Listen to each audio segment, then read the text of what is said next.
Alam niyo, minsan hindi talaga maiwasan na nakakaramdam tayo ng lungkot, ng takot, ng pag-aalala. Dahil nakakamiss lang yung mga panahon na wala tayong naririnig, yung nagtatrabaho lang tayo, nakafocus tayo sa trabaho, nakafocus lang tayo sa kung ano yung mga goal natin sa buhay. Ngayon kasi hindi natin alam kasi maya't maya may naririnig tayo, may nababasa tayo, kaya wala tayong mga peace of mind dito sa Middle East. Di kasi natin alam guys kung hanggang kailan sila ganito Pero ganun pa man, be positive na lang tayong lahat guys, na naway mas maayos, mas maaga, mas magkakaroon sila ng maagang pamaskong kapayapaan.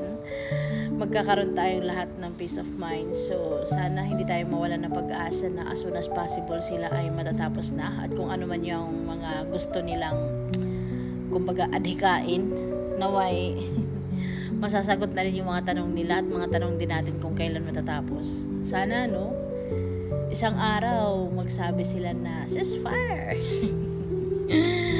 Nakakalungkot lang guys, dahil uupo ka dito, hindi mo alam, baka mamaya may babagsak. So alam mo yung gusto mo lang sana magpahinga, pero walang kasiguraduhan na makakauwi ka ba na buhay.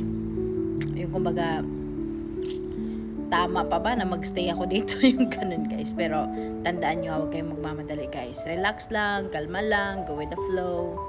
Isipin na lang natin guys na parang pagsubok lang dito sa buhay ba. Pagsubok lang dito sa bansa kung nasan tayo. Kumbaga, pinagdadaanan nila to. So, mayroon din tayong mga laban sa buhay na pinagdadaanan. Naway mananalo tayong lahat Sana magkaroon sila ng mas maagang ceasefire.